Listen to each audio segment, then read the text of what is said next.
Taste లో good, సిటీలో street food, నగర వాసులను ఉవ్విళ్లూరిస్తున్న వీధి తినుబండారాలు. పూర్తి వివరాలకు చదవండి రేపటి సాక్షి దినపత్రిక.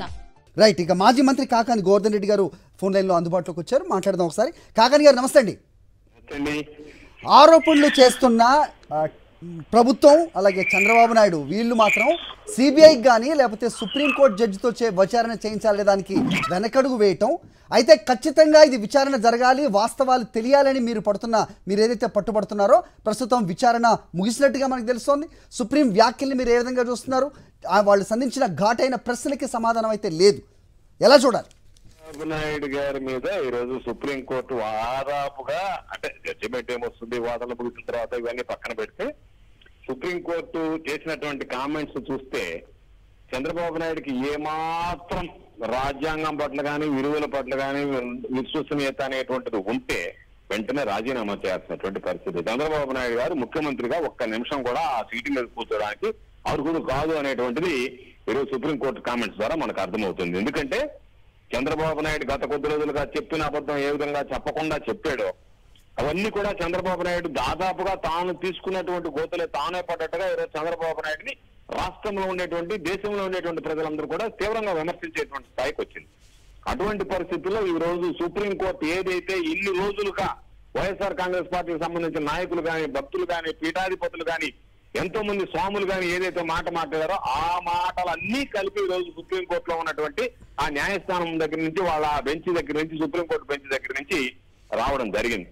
కాబట్టి ఇది చంద్రబాబు నాయుడికి చెంపపేట లాంటిది. చంద్రబాబు నాయుడు సుప్రీంకోర్టుకి సంబంధించి కూడా విచారణని తప్పించుకోవడానికే ముందుగా సిట్టు వేయడం, దానికి సంబంధించి హఠాత్తుగా వెంటనే హడావిడిగా దానికి సంబంధించినటువంటి పనులు మొదలుపెట్టి ఈ రోజు సుప్రీంకోర్టు స్పష్టంగా అడిగింది. చంద్రబాబు నాయుడు రోడ్డుకుండా కల్తీ నెయ్యి వాడేశారు, ఎక్కడికి వాడారు అనేది అప్రస్తుతం అని చెప్పినటువంటి దాన్ని ఈ రోజు సుప్రీంకోర్టుకి టీటీడీకి సంబంధించినటువంటి అడ్వకేట్ వెళ్ళి లేదు మేము వాడలేదు అని చెప్పామంటేనే చంద్రబాబు నాయుడు చెప్తున్నది, టీటీడీ చెప్తున్నది, చంద్రబాబు నాయుడు ప్రభుత్వంలో పనిచేస్తున్నటువంటి టీటీడీ చెప్పేటువంటి మాటలకి దీనికి తేడా ఉందంటేనే చంద్రబాబు నాయుడు ఏదో ఒక విధంగా పబ్బం గడుపుకోవడానికి ఎంత నీచానికైనా ఒడికొడతాడు, ఎంత నీచ రాజకీయాలకైనా పాల్పడతాడు అనేటువంటి దానికి ఇది ఒక ఉదాహరణ. కాబట్టి దీనిలో చంద్రబాబు నాయుడు కానీ, పవన్ కళ్యాణ్ కానీ ఓయమ్మ ఈయనకెక్కడ మైలేజ్ వస్తుందనా ఆయనకెక్కడ మైలేజ్ వస్తుందని ఈయన పోటీ పడ్డారు.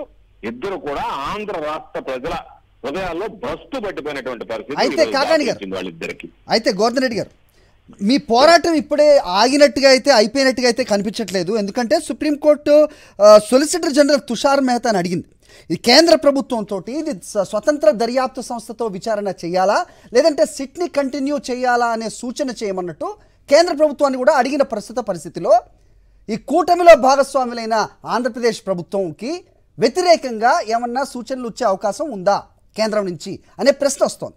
దీన్ని ఎలా చూస్తున్నారు?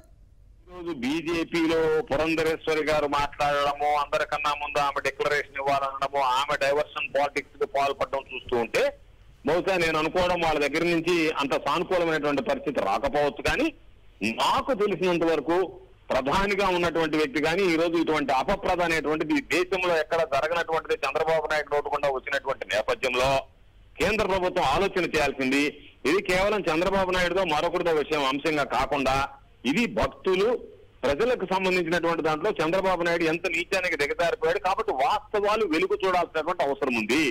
వాస్తవాలు వెలుగు చూడాలంటే ఎవరైనా కూడా లేమ్యాన్ ఏమి చదువు సంజయ్ లేనటువంటి వాడు కూడా అభిప్రాయపడేది చంద్రబాబు నాయుడు ఆధ్వర్యంలో ఉండేటువంటి సిట్టు ద్వారా వాస్తవాలు బయటికి రావు. కాబట్టి ప్రజల మనోభావాలు దెబ్బతిన్నాయి. ప్రజల మనోభావాలు దెబ్బతినకుండా వాస్తవాలు వెలుగు చూడాలి అని అంటే ఖచ్చితంగా స్వతంత్ర దర్యాప్తు సంస్థ కేంద్ర ప్రభుత్వంలో ఉండేటువంటి దర్యాప్తు సంస్థ ద్వారా ఇది విచారణ జరగాలి. లేదా హైకోర్టు జడ్జి కానీ, సిట్టింగ్ జడ్జి కానీ, సుప్రీంకోర్టు సిట్టింగ్ జడ్జి ఎవరు చేత చేసినా సరే చంద్రబాబు నాయుడు ఎవడైతే నోటుకుండా అబద్ధపు మాటలు మాట్లాడాడో, ఎవరైతే అపవిత్రమైనటువంటి మాటలు మాట్లాడాడో అటువంటి వ్యక్తి ఆధీనంలో ఉండేటువంటి వ్యక్తి, ఆ సిట్టికి నియమించినటువంటి వ్యక్తి మీద అనేక రకాలైనటువంటి అనుమానాలు ఉన్నాయి. అతను చేస్తున్నటువంటి రాజకీయంగా వైఎస్ఆర్ కాంగ్రెస్ పార్టీకి సంబంధించి అనేక రకాలైనటువంటి పనులు, తెలుగుదేశం పార్టీ ఏది చెప్తే అది చేసేటువంటి వ్యక్తిని దాన్ని సిట్టికి తీసుకొచ్చి నియమించి ఆయన ద్వారా ఏ విధంగా అయితే తిరుమల తిరుపతి దేవస్థానం ఈవో శ్యామలరావు చేత చిలక పలుకులు పలికించాడు చంద్రబాబు, అదే పలుకులు మరలా ఐజీ చేత కూడా త్రిపాఠి గారి చేత సిట్లో పలికించడానికి సిద్ధపడడం ఆ కుట్రలో భాగమే అని భావిస్తున్నాం. కాబట్టి కేంద్ర ప్రభుత్వం అయినా కళ్ళు తెరిచి ఆ అప్రతిష్టలో కేంద్ర ప్రభుత్వం భాగస్వామ్యం కాకుండా చంద్రబాబు నాయుడు కుట్రలో భాగస్వామ్యం కాకుండా వీళ్ళు కుట్రకోణం దాగి ఉందనేటువంటిది ప్రజలందరూ నమ్ముతున్నారు, విశ్వసిస్తున్నారు. కాబట్టి కేంద్ర ప్రభుత్వం, ప్రధానమంత్రి గారు దీనికి ఆలోచించి ఇప్పటికే జగన్మోహన్ రెడ్డి గారు లేఖ రాశారు. కాబట్టి దాన్ని పరిగణలోకి తీసుకుని ఇప్పటికైనా సరే స్వతంత్ర దర్యాప్తు సంస్థ సిబిఐ చేత దర్యాప్తు జరిపించడానికి వెంటనే దానికి సంబంధించినటువంటి కోర్టులో కూడా సాలిసిటర్ జనరల్ చెప్పాల్సిందిగా మేమందరూ అభిప్రాయపడుతున్నాం. రైట్, మీరు చెప్పినట్టుగా కేంద్ర ప్రభుత్వం ఆలోచన చేస్తుంది. ఇది ఖచ్చితంగా తిరుమల ప్రతిష్టకి సంబంధించింది, భగవంతుడిని రాజకీయాల్లోకి లాగవద్దు అంటూ సుప్రీం కూడా వ్యాఖ్యానించింది. కానీ ఇక్కడ రాష్ట్రంలో ఉన్న బీజేపీ నాయకత్వం మాత్రం మొదటి నుంచి కూడా వేరేగా వ్యవహరిస్తున్న తీరు మనందరికీ తెలిసిందే. మరి వాళ్ళ వ్యవహార శైలిని ఏ విధంగా చూడాలి ప్రస్తుత సుప్రీంకోర్టు వ్యాఖ్యలపై? నేతృత్వం వహించేటువంటి కూటమిలో ఎవరు కూడా పవిత్రంగా ఉంటారో, పవిత్రంగా ఉండనిస్తారని నేను అనుకోవడం లేదు. అందుకని అటువంటి వ్యక్తులను గురుకులకి వాడికి ఏదో ఒకటి ఆశ పెట్టి ప్రలోభ పెట్టి వాళ్ళ చేత మాట్లాడిచ్చేటువంటి పరిస్థితుల్లో ఆంధ్ర రాష్ట్రంలో ఉండేటువంటి వ్యక్తులు ఎవరైనా సరే కూటమికి సంబంధించినటువంటి వాళ్ళని పరిగణలోకి తీసుకోవడం అంటేనే దాని మీద వాస్తవాలు తెలుసుకోకుండా ఏదంటే అది మాట్లాడుతూ చంద్రబాబు నాయుడు తానా అంటే తందానా అనేటువంటి పరిస్థితుల్లో అతని దగ్గర మోచేతి కింద నీళ్లు తాగేటువంటి స్థితికి దిగజారిపోయి ఈరోజు వీళ్ళందరూ ప్రవర్తిస్తున్నటువంటి తీరు చూసాం. ఆ ప్రవర్తిస్తున్నటువంటి తీరు ఈరోజు బీజేపీ కావచ్చు, జనసేనకు సంబంధించినటువంటి పవన్ కళ్యాణ్ కావచ్చు, అదేవిధంగా చంద్రబాబు వ్యాఖ్యలు కావచ్చు, ఇవన్నీ కూడా చూసినటువంటి ప్రజలకి యావగింపగలిగింది కూటమి మీద. ఈరోజు చంద్రబాబు తాను తీసుకున్నటువంటి గోతులో తానే పడ్డట్టుగా తయారైంది చంద్రబాబు నాయుడు పరిస్థితి. చంద్రబాబు నాయుడు పరిస్థితి విధంగా తయారైనటువంటి పరిస్థితుల్లో కేంద్ర ప్రభుత్వం కూడా ఆంధ్ర రాష్ట్రానికి సంబంధించినటువంటి బీజేపీ నేతలు ఎవరైతే ఉన్నారో అమ్ముడుపోయినటువంటి వ్యక్తులు వాళ్ళ భావాలు, వాళ్ళ యొక్క ఆలోచనలు పరిగణలోకి తీసుకోకుండా రాష్ట్రం, దేశానికి సంబంధించినటువంటి భక్తులు, ప్రజలకు సంబంధించినటువంటి మనోభావాలను గౌరవించి దీని మీద ఖచ్చితంగా సిబిఐ చేత దర్యాప్తు చేయించాలనుకుంటే కేంద్ర ప్రభుత్వం తీసుకున్నటువంటి నిర్ణయానికి విలువ పెరుగుతుంది. కేంద్ర ప్రభుత్వం తీసుకున్నటువంటి నిర్ణయానికి ప్రజలందరూ కూడా మద్దతు పలుకుతారు, దాన్ని హర్షిస్తారు. ఆ విధంగా కాకుండా ఆంధ్ర రాష్ట్రానికి సంబంధించినటువంటి బీజేపీ నేతలకు వంతపాడితే కేంద్ర ప్రభుత్వం కూడా అప్రతిష్ట పాడేటువంటి పరిస్థితి. ఎందుకంటే ప్రజలకు ఒక స్పష్టత వచ్చేసింది, చంద్రబాబు నాయుడు చెప్పింది అబద్ధమని. కానీ ఆ అబద్ధాన్ని నిరూపించగలిగేటువంటి పరిస్థితి కూటమి అనేటువంటి దానికి పార్టీలకు అతీతంగా ఇది అందరి మనోభావాలకు సంబంధించినటువంటి సున్నితమైన అంశం. కాబట్టి కేంద్ర ప్రభుత్వం వీటికి లొంగకుండా ఖచ్చితమైనటువంటి దర్యాప్తు జరిపిస్తే బాగుంటుంది అనేటువంటిది ఇది ప్రజలందరి అభిప్రాయం. కూడా దాంతో కేంద్ర ప్రభుత్వం చేస్తే బాగుంటుంది అనేటువంటిది అందరి అభిప్రాయం. కేంద్ర ప్రభుత్వం ఆ విధంగా ముందుకు రావాలని చెప్పి ప్రజలు ఆశిస్తున్నారు, ఆకాంక్షిస్తున్నారు. రైట్, మీ పార్టీకి అలాగే మీ అధ్యక్షుడికి నైతిక విజయంగానే దీన్ని చూస్తున్నారా, లేదంటే భక్తులకు ఒక రిలీఫ్ ఇచ్చే అంశంగా కూడా చూడాల్సిన అవసరం ఉందా? ఖచ్చితంగా ఇది జగన్మోహన్ రెడ్డి గారి యొక్క ఆలోచన. ఎందుకంటే జగన్మోహన్ రెడ్డి గారు దీంట్లో ఏ పాత్ర లేదనేటువంటిది పవన్ కళ్యాణ్ చెప్పాడు, లోకేష్ గారు చెప్పారు. ఏమని? ముఖ్యమంత్రి గారిని ఏమి అంటం లేదు, ముఖ్యమంత్రి గారి పాత్ర లేదు, ఎందుకంటే డిఫెన్స్ లో పడిపోయారు కాబట్టి 2 రోజులకి.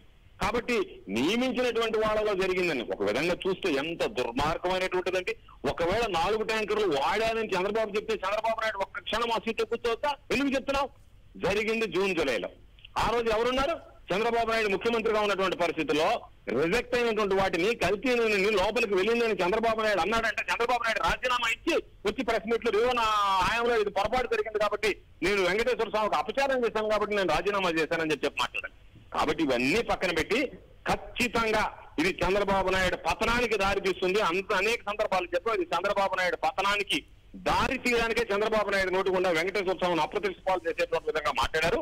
జగన్మోహన్ రెడ్డి గారు మొదటి నుంచి ఆచి తూచి మాట్లాడాడు తప్ప ఎక్కడ పరుష పదాలు కానీ ఎక్కడ వాడలేదు. జగన్మోహన్ రెడ్డి గారు పెట్టినటువంటి 2 విలేకరుల సమావేశంలో ప్రజలకు ఒక స్పష్టత ఇచ్చేటువంటి పరిస్థితి ఏర్పడింది.